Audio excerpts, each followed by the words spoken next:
దీనికి ఏ రకంగా ప్రాముఖ్యత తగ్గించే ప్రయత్నం ఎవరు చేసినా అది కరెక్ట్ కాదు. ఇప్పుడు కెమికల్స్ కలిపారన్నారు, ఖచ్చితంగా యాక్షన్ తీసుకోవాలి.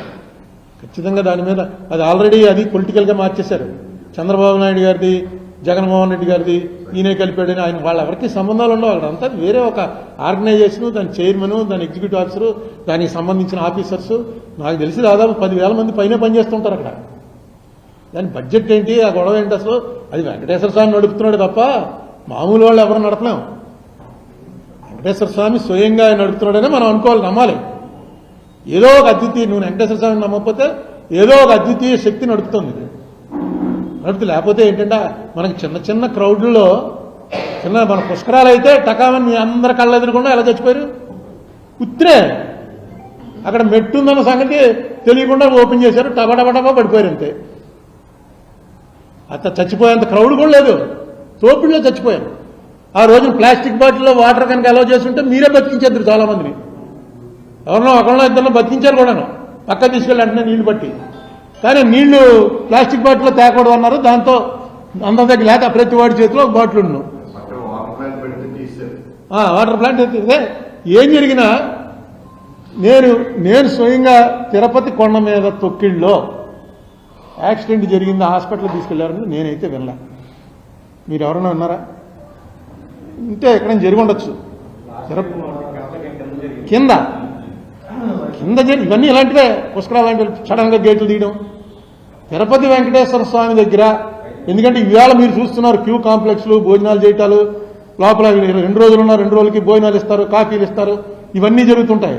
కానీ మేము వెళ్ళినప్పుడు ఫస్ట్ నుంచి నేను నాకు 8వ ఏటో ఎప్పుడో ఫస్ట్ గుర్తు నాకు వెళ్ళింది. అంతకుముందు గుర్తు తెలియకుండా ఎప్పుడు వెళ్ళానో తెలియదు. కానీ అప్పుడు నేను చూస్తున్నాను కళ్ళ ముందే ఇవన్నీ కట్టారు. అంతకుముందు వేలు లేవు, క్యూలో నిలబడ్డమే మామూలు మిగతా గుళ్ళలాగా. రోజుకి 5,000 మందో 10,000 మందో ఉండేవారు అంతే. అప్పుడు కూడా ఎప్పుడు జరిగినట్టుగా నాకైతే తెలియదు. అటువంటి ఒక ప్రధానమైనటువంటి ప్రాధాన్యత సంతరించుకున్నటువంటి మనకి అసెట్గా దీని గురించి ఆ రోజుల్లో మద్రాసుతో మనకి చాలా గొడవలు అయ్యాయి. తిరుపతి ఎలా ఇస్తారు మీరు?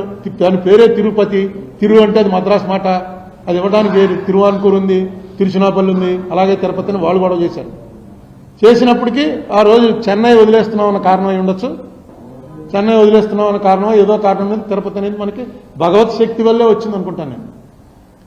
ఆ వెంకటేశ్వరతో కూడా అనేక మందిని జీవనోపాధి కల్పించే పరిస్థితిలో వచ్చింది.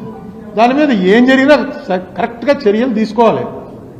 నేనేది ఏంటంటే గొడ్డుకోవు పందికోవు అనేటప్పటికి ఒక్కసారిగా మనకు వాటి మీద ఉన్నటువంటి మెయిన్ గొడ్డు మాంసం అనగానే విపరీతమైనటువంటి ఒక ఎలర్జీ ఉంది. అది తరతరాలుగా మనకు వచ్చేస్తుంది, జెనెటిక్గా వచ్చేసింది. ఆవులను చంపుతాడు అనేటప్పుడు మనకు తెలియకుండానే మనమేం బీజేపీ వాళ్ళో లేకపోతే గో సంరక్షణ సమితో ఆర్ఎస్ఎస్ హిందుత్వ ఏం అవ్వక్కలా, అది ఒక పార్ట్ ఆఫ్ అవర్ లైఫ్ అయిపోయింది. దాన్ని తీసుకొచ్చి వాడడం చాలా తప్పు. ఏదైనా యాక్చువల్గా కన్సర్న్ ఆఫీసర్ ఎవరు ఎలా టెస్టులు చేస్తారు? ఆ టెస్టులు చేసేటప్పుడు ఎంత ఇలా కెమికల్స్ వస్తే పట్టుకోవడానికి లేదా మీ దగ్గర మెషినరీ? లేకపోతే మెషినరీ ఎందుకు తెప్పించలేదు? ఎన్నేళ్ల నుంచి జరుగుతోంది. చేసిన వాళ్ళు ఎవరు? వాళ్ళకి మళ్ళీ మళ్ళీ ఎలా ఇచ్చారు? ఇప్పుడు ఆల్రెడీ 2 కోట్ల లడ్డూలు వచ్చేసాయని, అయోధ్యకు పంపిన లడ్డూలు కూడా జంతు కొవ్వు లడ్డూలే అని, అబ్బాయి అయోధ్యకు పంపిన ఈ నూనె కాదని ఒకళ్ళు, ఈ నెయ్యి కాదని అన్ని. ఇప్పుడు పొలిటికల్ అయ్యేటప్పటికి అనవసరమైనటువంటి ఇంపార్టెన్స్ వచ్చి ఎక్కడ ఇంపార్టెన్స్ ఉండాలో అక్కడ ఇంపార్టెన్స్ పోతుంది. దీన్ని మామూలు ఖచ్చితంగా సిబిఐ వాళ్ళు ఏదైతే కోర్టులో వేశారో, అది కూడా సుప్రీంకోర్టు వారి సలహా మేరకు వేశారు. వాళ్ళు ఏదైతే వేశారో దాని మీద కేసు నడవనివ్వండి. దాని మీద ఎవరెవరిని సస్పెండ్ చేయాలి, ఎవరెవరు ఇలా కాకుండా ఉండడానికి ఏం చేయాలి, అది ఆలోచన చేయండి. దీని పాలిటిక్స్ పక్కన పెట్టి అక్కడ ఒక కమిటీ ఉంది, ఆ చైర్మన్ ఉన్నాడు, ఎక్స్పర్ట్లు ఉన్నారు, వీళ్ళందరూ. ఇప్పుడు ఆయన ఎవడు అనిల్ సింఘాల్ని ఎరేశారన్నారు, పేపర్లో చూసిందే. నాకు తెలియదు అనిల్ సింఘాల్ని ఇక్కడి నుంచి వెళ్ళిపోయిన తర్వాత, నేను ఎంపీ అయిపోయిన తర్వాత మళ్ళీ ఎప్పుడు టచ్లో లేను. కానీ నాకు తెలిసి అనిల్ సింఘాల్ అనేవాడు దైవభక్తుడు, కరప్ట్ నేను ఎప్పుడు వినలేదు. మన కలెక్టర్ చేశాడు, కలెక్టర్ చేసినప్పుడు కూడా మంచి పేరుతోనే వెళ్ళాడు ఆయన, చెడ్డ పేరుతో వెళ్ళలేదు. మరి అనిల్ సింఘాల్ అంటే ఎవరో ఒక ఆఫీసర్ని బలయ్యారు కాబట్టి ఈయన వేసారు అన్నట్టుగా పేపర్లో, కొన్ని పేపర్లు ఎలా వస్తున్నాయి, కొన్ని పేపర్లు ఎలా వస్తున్నాయి మనకు అర్థం అవట్లేదు. ఏ పేపర్ చదవాలో ఏ పేపర్ నమ్మాలో తెలియని పరిస్థితిలో ఉంది. ఈ పార్టీ పేపర్లు ఆ పార్టీ పేపర్లు.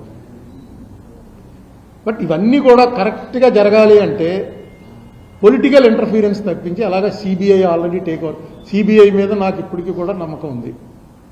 ఎందుకంటే ఆ సిస్టంలోకి ఇప్పటి వరకు సిస్టమ్ని మిస్యూజ్ చేస్తున్నారు, కానీ అంటే పెట్టనవసరం లేని వాళ్ళ మీద కేసులు పెట్టడం అలాంటి వాటి మీద మిస్యూజ్ చేస్తున్నారు, కానీ ఆ మిస్యూజ్ చేయబడినటువంటి కేసుల్లో కన్విక్షన్ వచ్చినట్టుగా నేను ఇప్పటివరకు వినలే. మిస్యూజ్ చేసి వీడిని లోపల పెట్టి అల్లరి చేయడానికే తప్ప. ఇప్పుడు అంబటి రాంబాబు కేసు ఉంది, అంబటి రాంబాబు కేసే కాదు అది. దాంట్లో తిట్టాడు, బూతులు తిట్టాడు అని చెప్పి తీసుకెళ్లి జైల్లో పెట్టడం అనేది నేను వినలేదు. బూతులు తిరిగితే దానికి క్రిమినల్ డెఫినేషన్ వేయచ్చు, 4 వాయిదాలు నడిపి 4 వాయిదాల తర్వాత శిక్షించవచ్చు. నీకు వెళ్ళు ఈ కోర్టు లేచే వరకు నిన్ను నిలబెట్టి ఉంచండి, తన్ని తప్పుగా మాట్లాడాడు అలాంటివి అనొచ్చు. కానీ డైరెక్ట్గా మా అది సీఎం గారి తల్లిని అన్నాడు, ఇలా అన్నాడు, అందుకని చేశామని వాళ్ళే చెప్పేస్తున్నారు. మనకున్నటువంటి చట్టం ప్రకారం ఎంత పెద్దవాడైనా, ఎంత అంబానీ గారి తల్లి అయినా, మా తల్లి అయినా, మీ తల్లి అయినా ఒకటే status in the eyes of the law. డైరెక్ట్గా అలా చెప్తున్నారో నాకు అర్థం అవట్లేదు. ఇది వెంజెన్స్ పాలిటిక్స్. ఆయన వాడాడు ఎన్ని చంద్రబాబు నాయుడిని జైల్లో పెట్టినప్పుడు సిద్ధార్థ లోదరా వచ్చి పదం వాడాడు, రెజీమ్ రివెంజ్ అన్నాడు. జగన్మోహన్ రెడ్డి చేస్తున్నది రెజీమ్ రివెంజ్, అంటే అధికారంలోకి రాగానే వాళ్ళ కక్ష తీర్చుకుంటున్నారు. రెజీమ్ వచ్చింది కదా, వాళ్ళు రివెంజ్ తీర్చుకుంటున్నారండి. మరి ఇది కూడా అదేగా, ఇది రెజీమ్ రివెంజ్. మీరు అధికారంలో వచ్చారు, మీరు కక్ష తీర్చుకుంటున్నారు. దీనివల్ల జగన్కి ఏం జరిగింది? జగన్కి ఏమన్నా ప్లస్ అయిందా? మీకు అవదు. మీరు రివెంజ్ తీసుకున్నట్టుగా తెలిసిపోతుంటే ఇంకేంటి? మొన్న అయిపోయింది, వచ్చేస్తున్నాడు రేపని చెప్పిన తర్వాత మొన్నాడు ఏదో ఎప్పుడో కేసు, ఇప్పుడు వీళ్ళు మొదలెట్టారు కేసులు పెట్టడం. పోలీస్ స్టేషన్కి వెళ్ళి ఒక ఎఫ్ఐఆర్ రాయించి ఆ ఎఫ్ఐఆర్ తీసుకున్నట్టు ఒకటి ఇవ్వండి అంటే ఇచ్చి తీరాలి పోలీస్ స్టేషన్లో. నన్ను పలానా అప్పారావు అనేవాడు బూతులు తిట్టాడు అని ఆ బూతులు మనసుకు వచ్చినవి రాసేయచ్చు, రాసిస్తారు. రేపు జగన్ గవర్నమెంట్ వచ్చాక ఇవి బయటికి తీస్తారన్నమాట. ఎలా చేస్తారా ఇవన్నీ కూడా? ఇప్పుడు ఇచ్చినంటే మీరు తీశారుగా 23లో సంక్రాంతికి ఏదో లాటరీ టికెట్లు నడిపాడు అన్నది ఇప్పుడు తీశారుగా, మేము తీస్తూ ఉంటారు. అసలు గవర్నమెంట్ పరిపాలనలోకి వచ్చేది ఈ గొడవ కోసమా? పోనీ రెండు సిద్ధాంతాలు, ఒకళ్ళు కమ్యూనిస్టులు అండి, ఒకళ్ళు బీజేపీ అండి, ఈ సిద్ధాంతాల మీద పోరాటాలండి, కొట్టుకుంటారని అనడానికి లాస్ట్ మినిట్లో మీరు కేసులు ఇట్టిన వాళ్ళందరూ వచ్చి మీ పార్టీలో చేరిపోవచ్చు. ఈవేళ బూతులు తిట్టిన వాళ్ళందరూ వెళ్ళిపోయి ఆ పార్టీలో చేరిపోవచ్చు. అవి కూడా చూస్తున్నాం కదా. ఇది ఓన్లీ అధికారం కోసమే. ఎందుకు ఇలా చేస్తున్నారో, ఎందుకు ఈ లెవెల్కి వెళ్ళిపోతున్నారో నాకైతే అర్థం అవట్లేదు. ఇప్పుడు మంచి పనులు, ఇప్పుడు మొన్న నేను నిజంగా చాలా హ్యాపీ ఫీల్ అయింది ఏంటంటే, మొన్న లోకేష్ ఇప్పటివరకు చేసిన వాటిలో చాలా మంచి పని ఏంటంటే, ఎవడో కోవా అమ్ముతున్నాడని వలి అయిన అతన్ని ఈ యూట్యూబర్స్ అనుకుంటాను, యూట్యూబ్ ఛానల్స్ ఎవరు గొడవ చేశారు. ఆ గొడవ చేసింది ఎక్కడో ఇది వచ్చింది, నేను చూడలేదు అసలు. ఈయన వల్లీతోటి నేను అతని దగ్గరికి వెళ్ళేది ఏదో తింటాను అని ఇచ్చాడు. బీజేపీతో ఎలియన్స్లో ఉండి ఆ మాట అన్నాడు. డెఫినెట్గా అది అలాంటి 10 మంది అనాలి. ఎందుకంటే వాడిని కార్నర్ చేసి, వాడిని అల్లరి చేసి ఇలాంటి చాలా చోట్ల జరుగుతున్నాయి. సమ్మక్క సారక్క దాంట్లో జరిగింది, అది నేను చూడలేదు యాక్చువల్గా.